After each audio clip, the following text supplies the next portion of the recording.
Hello friends, आपके जो भी डाउट्स है वो कमेंट्स में लिखिए। आपके सारे डाउट्स 7 आवर्स के अंदर सॉल्व कर दिए जाएंगे। अगर आप इस वीडियो की नोट्स चाहते हो तो टेलीग्राम की लिंक नीचे डिस्क्रिप्शन से मिल जाएगी। अगला क्वेश्चन है, for a circular coil of radius R and N turns carrying current I, the magnitude of the magnetic field at a point on its axis at a distance x from its center is given by b is equal to this equation. Show that this reduces to the familiar result for the field at the center for the of the coil, right? तो यहाँ पर हमें ये equation derive करना है, right?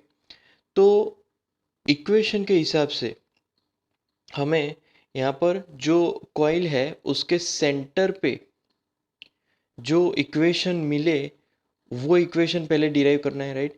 अब यहाँ पर पहले तो सर्कुलर कॉइल है जिसका रेडियस आर है और जिसके number of turns capital N है, और उस कॉइल से जो करंट फ्लो हो रहा है वो है आई।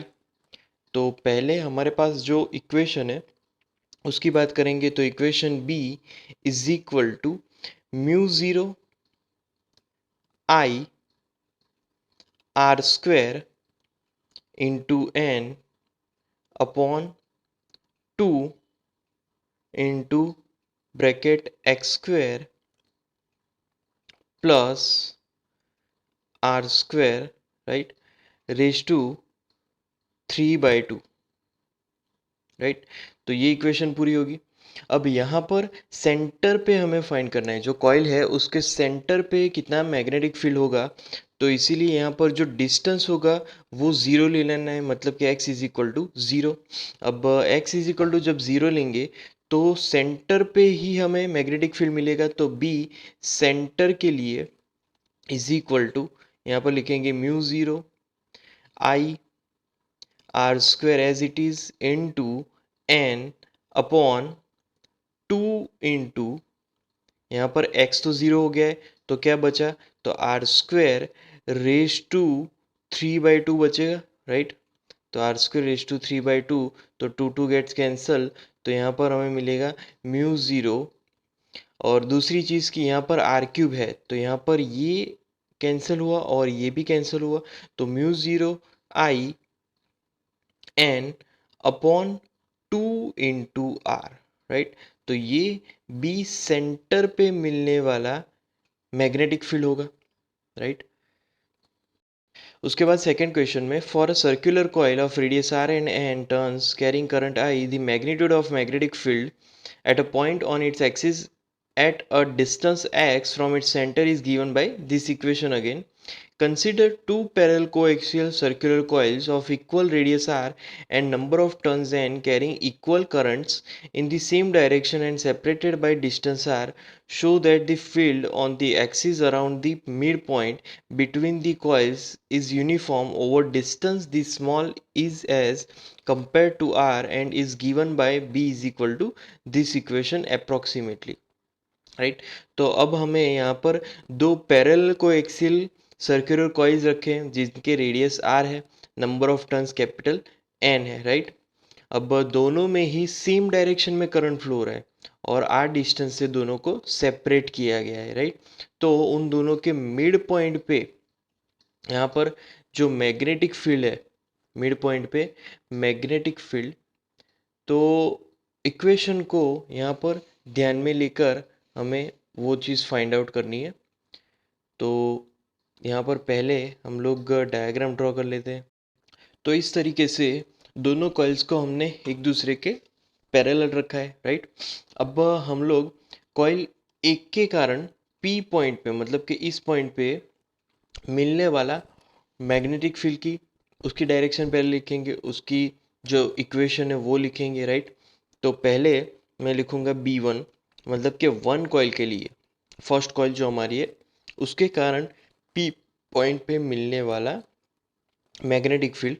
अब कॉइल्स के नाम दे देते हैं, जस्ट सपोज कि ये है फर्स्ट एंड ये है सेकेंड कॉइल, ओके? तो B1 is equal to mu zero into I into R square into N, right? R square into N upon, यहाँ पर आएगा टू इनटू द ब्रैकेट, अब इक्वेशन के हिसाब से आर स्क्वायर, फिर आएगा plus R by 2 plus D, right, and bracket square and bracket again complete and then raise to 3/2। तो इस तरीके से ये पूरी इक्वेशन आएगी ना यहाँ पर, राइट। अब सेकेंड कॉइल के कारण मिलने वाला magnetic field B, second coil, तो B2 लिखेंगे वहाँ पर, राइट।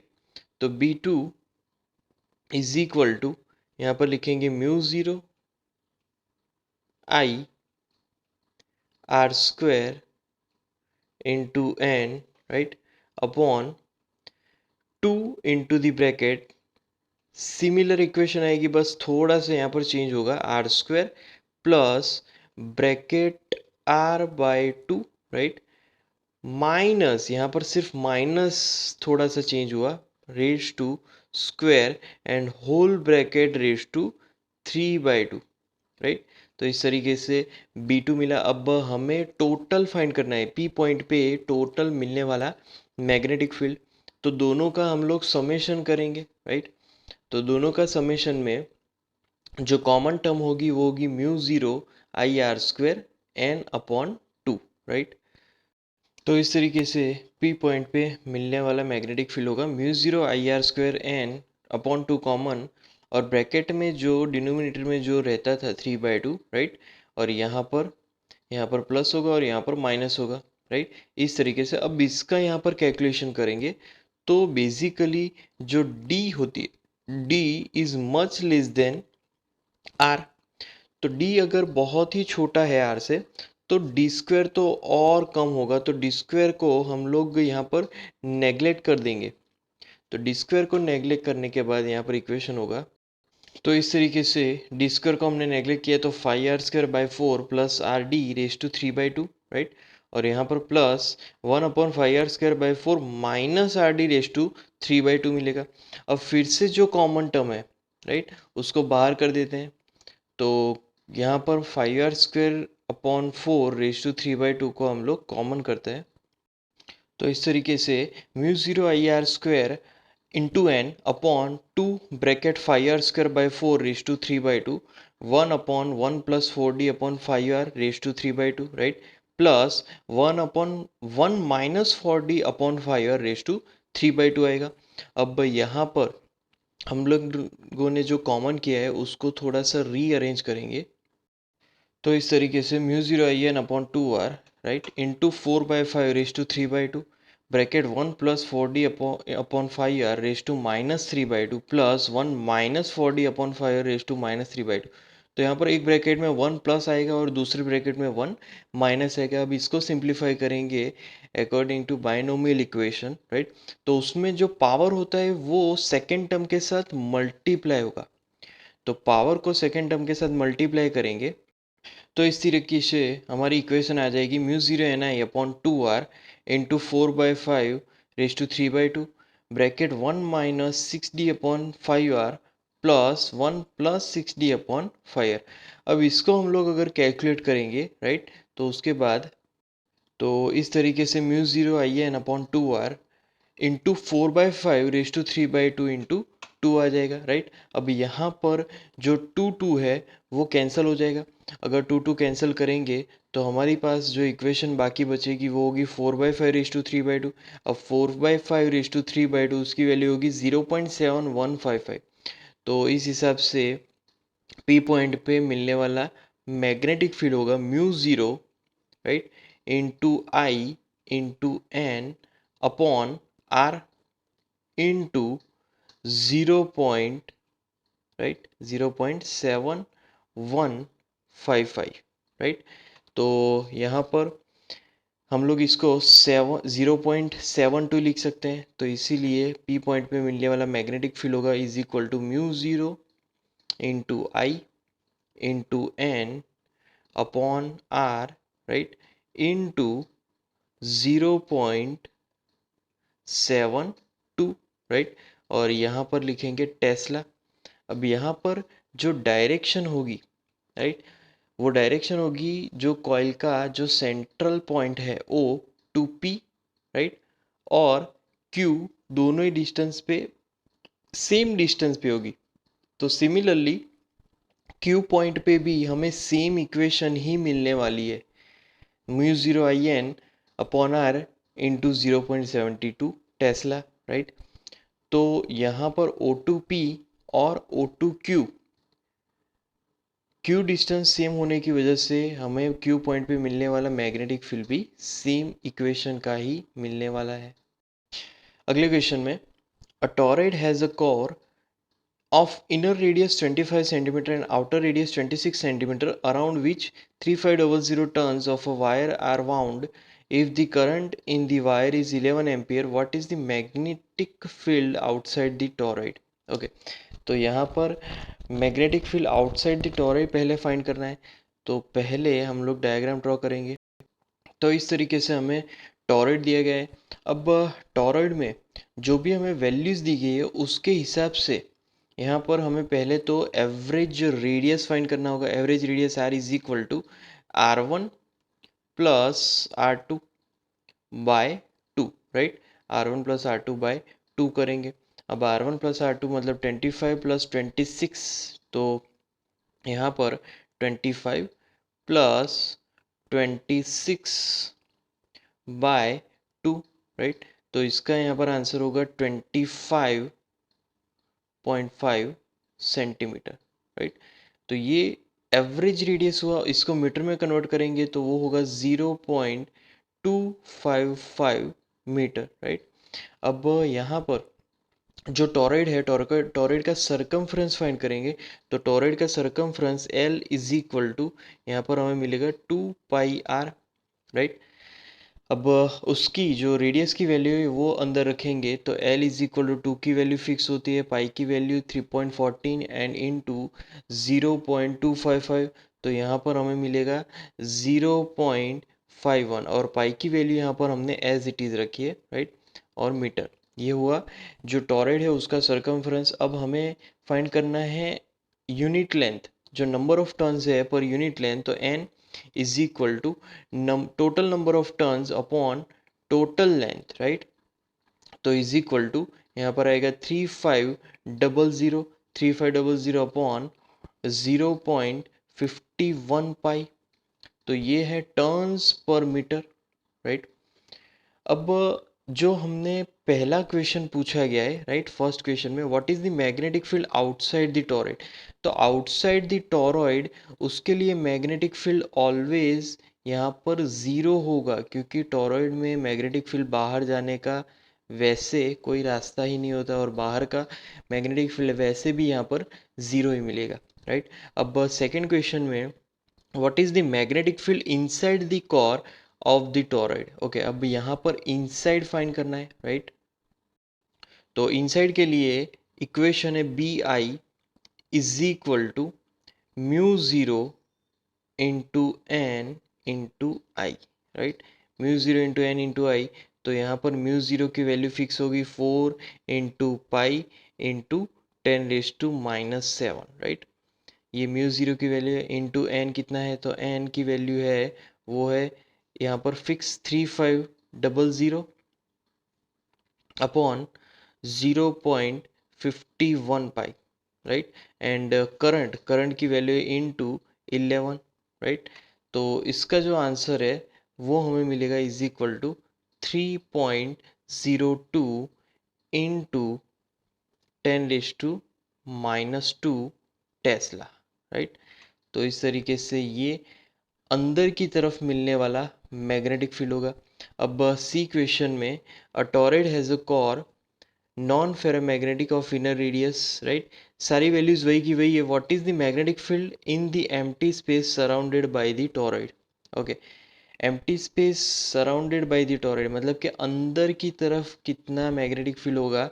तो यहाँ पर अगेन जो टॉरॉइड के साथ यहाँ पर सी की अगर बात करें तो सी में टॉरॉइड की जो कैविटी है उसमें मैग्नेटिक फील्ड अगेन ज़ीरो होगा। जैसे ये चीज़ भी बाहर की तरफ ही कहलाएगी, जैसे ये बाहर की तरफ है वैसे ही ये भी बाहर ही है, राइट। तो यहाँ पर जो मैग्नेटिक फील्ड होगा वो यहाँ पर 0 मिलने वाला है। अगले क्वेश्चन में answer the following questions. A magnetic field that varies in magnitude from point two point but has a constant direction east to west is set up in a chamber. A charged particle enters the chamber and travels undeflected along a straight path with constant speed. What can you say about the initial velocity of the particle? Okay, तो एक chamber है जिसमें एक ऐसा magnetic field produce किया जाता है कि जो अलग अलग पॉइंट पे अलग अलग होता है और जिसकी डायरेक्शन एक ही होगी, वो होगी ईस्ट टू वेस्ट डायरेक्शन। अब वहाँ पर एक चार्ज पार्टिकल उस चैम्बर में एंटर होता है, तो वो कोई भी डिफ्लेक्शन के बिना कांस्टेंट स्पीड से स्ट्रेट वे में जा रहा है। तो इस पार्टिकल का इनिशियल वेलोसिटी के लिए हम लोग क्या कह सकते हैं, वो हमें यहाँ पर रिप्रेजेंट करना है, राइट। तो यहाँ पर जो पार्टिकल है उसकी वेलोसिटी, मतलब फर्स्ट के लिए पार्टिकल की जो वेलोसिटी है that is parallel with magnetic field direction. यहाँ पर क्वेश्चन में ही हमें दिया गया है, राइट। या फिर वो पैरेलल होगी या फिर वो एंटी पैरेलल होगी, मतलब कि vector v is anti parallel. Anti parallel को हम लोग यहाँ पर लिखेंगे वेक्टर b, वेक्टर मतलब theta, theta between this two vector is equal to 180, 180 कर देते हैं, राइट। तो या फिर पैरेलल या फिर एक दूसरे के ऑपोजिट डायरेक्शन में, तो तब वो एक फील्ड में कभी भी डिफ्लेक्शन हुए बिना स्ट्रेट वे में जाएगी। तो दो कंडीशन है, या फिर जो पार्टिकल है वो बी के पैरेलल जा रहा है या फिर वो उसके ऑपोजिट डायरेक्शन में जा रहा है, तभी ही वो without any deflection straight way में जा सकता है। फिर सेकंड क्वेश्चन में, a charged particle enters an environment of a strong and non-uniform magnetic field varying from point to point both in magnitude and direction and comes out of it following a complicated trajectory. Would its final speed equal the initial speed if it suffered no collision with the environment? तो यहाँ पर एकदम high intensity और non uniform magnetic field, वैसे magnetic field की value यहाँ पर जो डायरेक्शन है वो अलग अलग पॉइंट पे अलग अलग होती है। अब वैसे में एक चार्ज पार्टिकल अंदर एंटर होता है, राइट, और कोई एक कॉम्प्लेक्स वे में वो बाहर आता है, राइट। तो उस एटमॉस्फेयर के साथ अगर उसने कोई भी कॉलिजन यहाँ पर फील नहीं की है, तो उसकी फाइनल स्पीड क्या उसके इनिशियल स्पीड जितनी होगी, यहाँ पर ये हमें दिखाना है। तो यहाँ पर पहले तो आंसर होगा यस, दोनों सेम होगी, राइट। क्योंकि जो मैग्नेटिक फोर्स है, मैग्नेटिक फोर्स मतलब कि यहाँ पर मैं वेक्टर एफ बी लिख लूँ, राइट। तो मैग्नेटिक फोर्स उसके डायरेक्शन की जो उसके वेलोसिटी की जो डायरेक्शन है उसको चेंज करती है, ना कि वैल्यू को चेंज करता है। तो force, magnetic force changes direction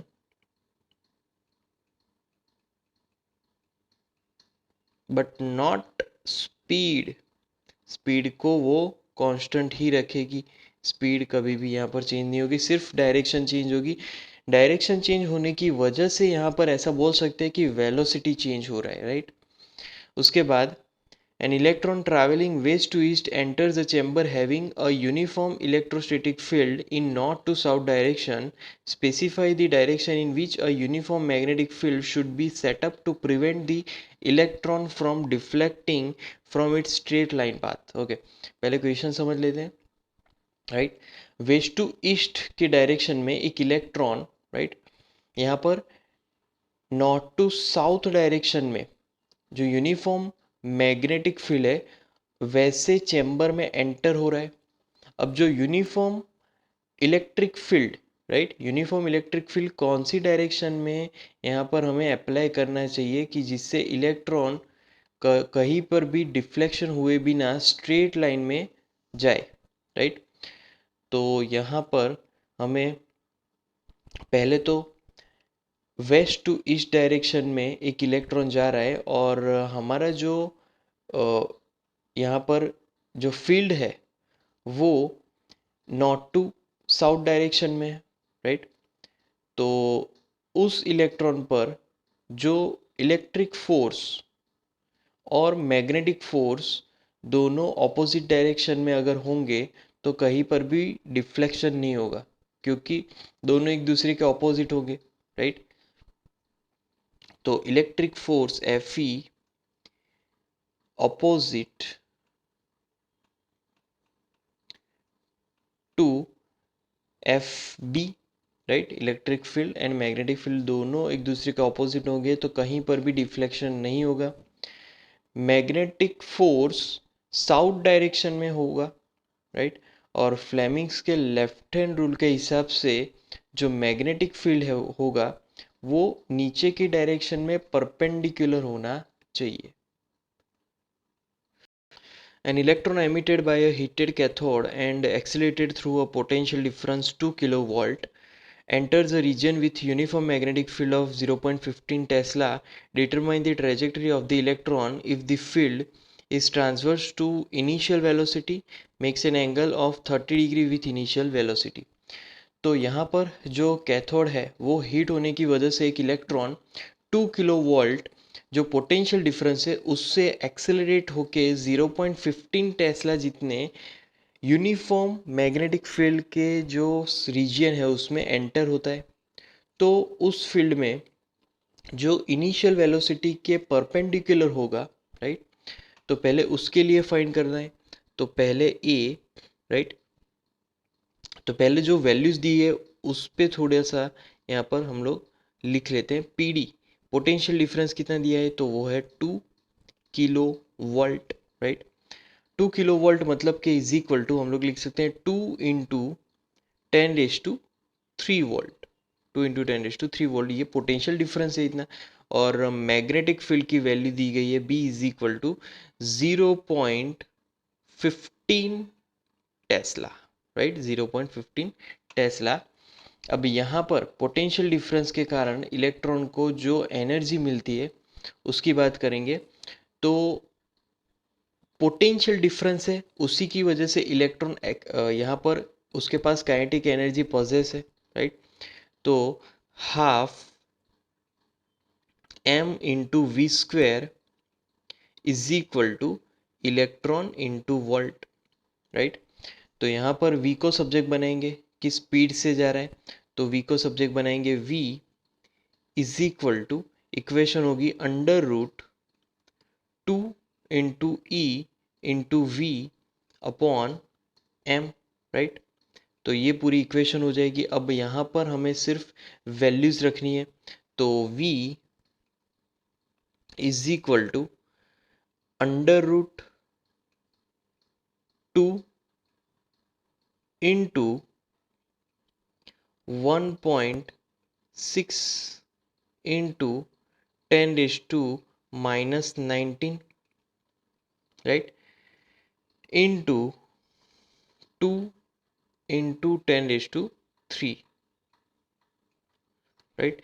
तो इस तरीके से ये इक्वेशन कंप्लीट होगी। अब यहाँ पर ये रूट में है अपॉन यहाँ पर मास है, मास ऑफ इलेक्ट्रॉन तो वो होगा 9.1 इंटू 10⁻31, राइट। तो ये इलेक्ट्रॉन का मास हुआ। अब इसका जो कैलकुलेशन होगा वो हमें मिलेगा रूट के साथ is equal to 2.65 into 10⁻7 metre second inverse. तो ये होगा स्पीड की वैल्यू, राइट। अब यहाँ पर हमें फाइंड करना है कि जो लॉरेंट फोर्स है, यहाँ पर हमने स्पीड फाइंड कर लिया। अब यहाँ पर ए में इक्वेशन है जब वेक्टर बी मतलब कि मैग्नेटिक फील्ड जो इनिशियल स्पीड है उसको टर्न करवाए तब यहाँ पर फोर्स मतलब कि Lorentz force bracket vector B cross vector E vector V, right, bracket complete and is equal to यहाँ पर राइट हैंड साइड आएगा M V square upon R, right. तो इस इक्वेशन के हिसाब से अगर परपेंडिकुलर है तो E V B sine theta, E into V, B sine theta, और थीटा यहाँ पर 90 डिग्री होगा, तो sine 90 is equal to M V square upon R as it is, right.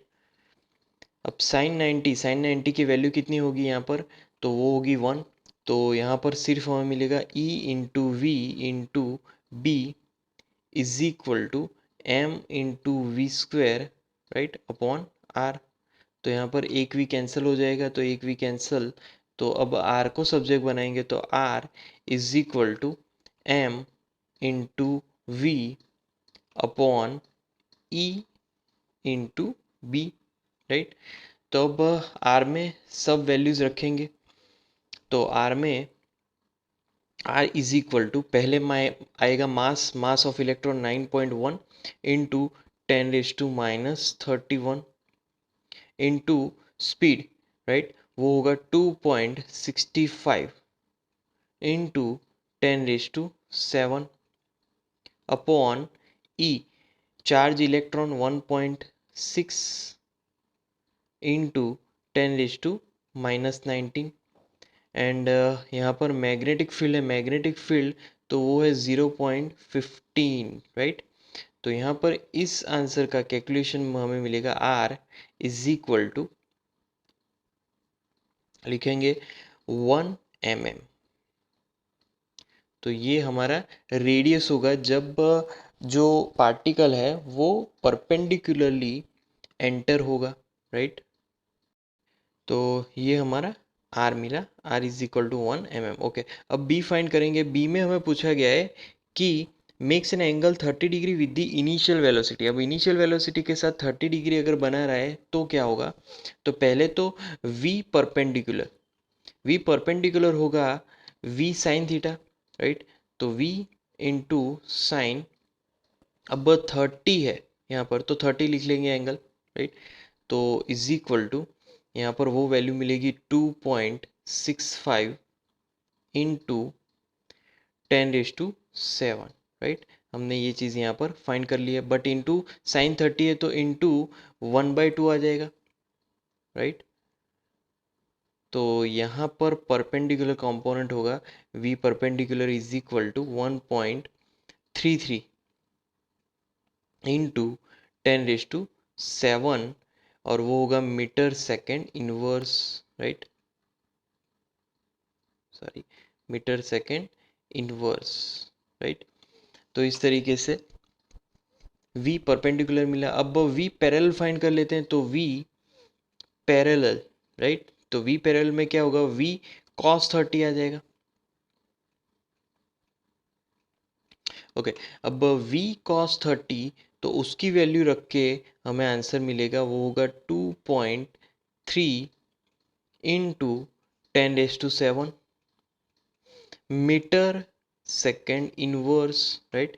तो ये हमें v पैरेलल मिलेगा। अब यहाँ पर जो हेलिकल वे है, हेलिकल पाथ है, उसका रेडियस लिखे तो r is equal to m, उसके बाद आएगा v perpendicular upon b into e, right. ये हेलिकल पाथ के लिए। अब यहाँ पर एम वी परपेंडिकुलर है, एम वी परपेंडिकुलर, तो यहाँ पर उसका आंसर आएगा, तो वैल्यूज रखेंगे पहले r इज इक्वल टू, पहले आएगा मास की वैल्यू है 9.1 into 10⁻⁻31। Okay, then V perpendicular हमने फाइंड किया था, वी परपेंडिकुलर 1.3, सॉरी, यहाँ पर है वो 2.65, राइट। तो 2.65 और फिर इंटू 1/2 भी है, तो हमने वो चीज़ फाइंड कर ली थी, और वो थी 1.33 इंटू 10⁻7, राइट, अपॉन बी, मतलब मैग्नेटिक फील्ड दिया गया है 0.15 एंड इनटू, फिर आएगा इलेक्ट्रॉन चार्ज, वो है 1.6 इंटू 10⁻⁻19। ओके, तो ये रेडियस होगा, और इसका कैलकुलेशन हमें मिलेगा r is equal to 0.50 millimetre, 0.50 millimetre. तो वेक्टर बी की डायरेक्शन, राइट, उसमें रेडियस जो हेलिकल पाथ है उसका यहाँ पर वेलोसिटी कंपोनेंट मिलेगा 2.3 इंटू 10⁷ मीटर सेकेंड इनवर्स, जो कि यहाँ पर पैरेलल कंपोनेंट ऑफ वेलोसिटी है, राइट। उसके बाद अगले क्वेश्चन में, a magnetic field setup using Helmholtz coils is uniform in a small region and has a magnitude of 0.75 Tesla. In the same region, a uniform electrostatic field is maintained in a direction normal to the common axis of the coils. A narrow beam of single species charged particle all accelerated through 15 kilovolt enters this region in a direction perpendicular to both the axes of the coils and the electrostatic field. If the beam remains undeflected when electrostatic field is 9 into 10 raised to minus 5 volt meter inverse, make a simple guess as to what the beam contains. Why is the answer not unique? right? तो पहले यहाँ पर question को समझ लेते हैं। जो यहाँ पर हेल्महोल्ट्ज कॉइल्स है, राइट, उनकी यहाँ पर हेल्प से स्मॉल रीजन में 0.75 वैल्यू वाला जो यूनिफॉर्म मैग्नेटिक फील्ड है उसको हम लोग प्रोड्यूस करते हैं, राइट। सेम रीजन में जो कॉइल है उसकी जो नॉर्मल एक्सिस है उसके perpendicular uniform steady electric field हम लोग बैलेंस रखते हैं, मेंटेन रखते हैं, राइट। अब 15 किलो वोल्ट जितने एक्सिलरेटेड एक चार्ज पार्टिकल उसको एक बहुत ही फोकस्ड बीम उसके रीजन में दोनों कॉइल्स के एक्सिस के स्टेडीली यहाँ पर इलेक्ट्रिक फील्ड दोनों से परपेंडिकुलरली प्रोड्यूस करवाते हैं, एंटर होता है, राइट। जो पार्टिकल है वो परपेंडिकुलरली आगे बढ़ता है। अब यहाँ पर 9 इंटू 10⁵ वोल्ट मीटर इनवर्स जितना इलेक्ट्रिक फील्ड के कारण जो फोकस बीम है उसमें कोई भी डिफ्लेक्शन नहीं होता है। तो ये जो बीम है वो किससे बने होना चाहिए, किसका होना चाहिए बीम, और यहाँ पर हमारा आंसर यूनिक क्यों नहीं मिल रहा है वो हमें देखना है। तो पहले जो डेटा है वो लिख लेते हैं। पहले डेटा में मैग्नेटिक फील्ड दिया गया है, magnetic field B is equal to 0.75 tesla, right. फिर इलेक्ट्रिक फील्ड दिया गया, electric field E is equal to 9 into 10⁵ volt metre inverse, right. ये इलेक्ट्रिक फील्ड होगा। फिर आएगा voltage V is equal to, यहाँ पर आएगा 15 किलो वोल्ट। 15 किलो वोल्ट मतलब कि इंटू 10⁵ वोल्ट लिख सकते हैं, राइट। तो इस तरीके से डेटा है। अब पहले तो मैं यहाँ पर स्पीड फाइंड करूँगा, तो स्पीड की फॉर्मूला है V इज इक्वल टू, यहाँ पर आएगा E electric field upon magnetic field B। तो इलेक्ट्रिक फील्ड की वैल्यू पहले लिखेंगे 9 into 10⁵, right, upon magnetic field दिया गया 0.75। ओके। अब इसका जो कैलकुलेशन है वो हमें मिलेगा V इज इक्वल टू, ये रेशियो मिलेगा हमें 12 इंटू 10⁵ मीटर सेकेंड इनवर्स। तो ये हमें स्पीड मिली पार्टिकल की। अब यहाँ पर जो पार्टिकल है वो एक्सेलरेट होता है, एक्सेलरेट होगा तो यहाँ पर हम लोग लिख सकते हैं कि भाई kinetic energy half mv² is equal to stopping potential. Stopping potential मतलब Q इंटू V, राइट। अब यहाँ पर Q अपॉन M को सब्जेक्ट बनाएंगे, तो Q अपॉन M सब्जेक्ट, तो is equal to right hand side हमें मिलेगा V² अपॉन 2V, राइट। तो इज इक्वल टू V² मतलब स्पीड स्क्वायर, स्पीड स्क्वायर कितना मिला 12 इंटू 10⁵ रेज टू 2, राइट। तो यहाँ पर वो स्पीड की value and 2 into volt, volt हमें मिला 15 इंटू 10⁵, राइट। तो इज इक्वल टू, ये रेशियो हमें मिलेगा is equal to 4.8 into 10⁷ coulomb per, यहाँ पर आएगा kilogram, right, coulomb per kilogram. Okay, अब ड्यूटेरॉन के लिए सेम चीज़ फाइंड करेंगे। तो फॉर ड्यूटेरॉन, राइट, तो ड्यूटेरॉन उसके लिए आएगा again Q upon M, right. तो Q upon M is equal to हमारा चार्ज जो है 1.6 इंटू 10⁻⁻19, ओके। एंड यहाँ पर डाउन साइड में 2 इंटू MP, मतलब के मास ऑफ प्रोटॉन, राइट, क्योंकि ड्यूटेरॉन है यहाँ पर, तो is equal to 1.6 into 10⁻⁻19 upon 2 into mass of proton, तो मास ऑफ प्रोटॉन यहाँ पर आएगा 1.67 इंटू 10⁻27, राइट। ओके, अब यहाँ पर ये जो कैलकुलेशन है उसका आंसर हमें मिलेगा 4.8 into 10⁻7 coulomb per kilogram, right. तो इस तरीके से ये ड्यूटेरॉन का Q अपॉन M मिला।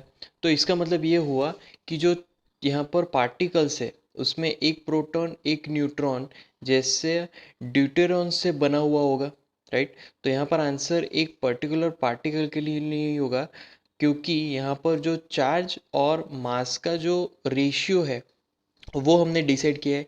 तो यहाँ पर दूसरे पार्टिकल्स के लिए भी यहाँ पर सेम होगा, जैसे पहले ड्यूटेरॉन के लिए हुआ था, राइट, 1H2। वैसे ही पार्टिकल्स जो हाइड्रोजेनिक पार्टिकल्स है जैसे कि हीलियम 2+, फिर आएगा थर्ड लिथियम, राइट, वो 3+, राइट। तो इस तरीके से जिनके पास एक एक इलेक्ट्रॉन्स है उन पार्टिकल्स के लिए ये चीज़ सही होगी। उसके बाद क्वेश्चन है a straight horizontal conducting rod of length 0.45 metre and mass 60 gram is suspended by 2 vertical wires at its ends.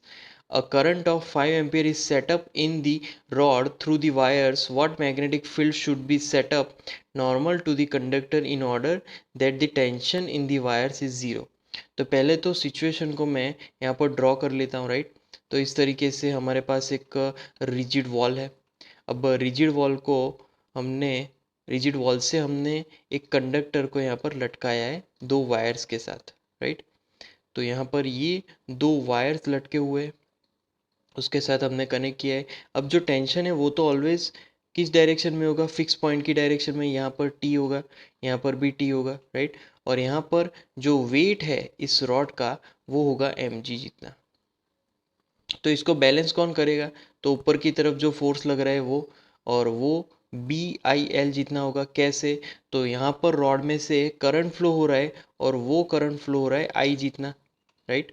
तो इस तरीके से यहाँ पर करंट फ्लो हो रहा है। तो इसकी वजह से ये पूरा रॉड बैलेंस हो रहा है। किससे, तो पहले तो मैग्नेटिक फोर्स से, and that is equal to उसके वेट जितना। तो मैग्नेटिक फोर्स और वेट दोनों सेम है, तो इससे वो बैलेंस हो रहा है, राइट। तो मैग्नेटिक फोर्स कितना होगा, B into I into L, and यहाँ पर वेट कितना होगा, तो वो होगा M इंटू जी, राइट। अब B को सब्जेक्ट बनाएंगे तो B is equal to mg upon I into L, right.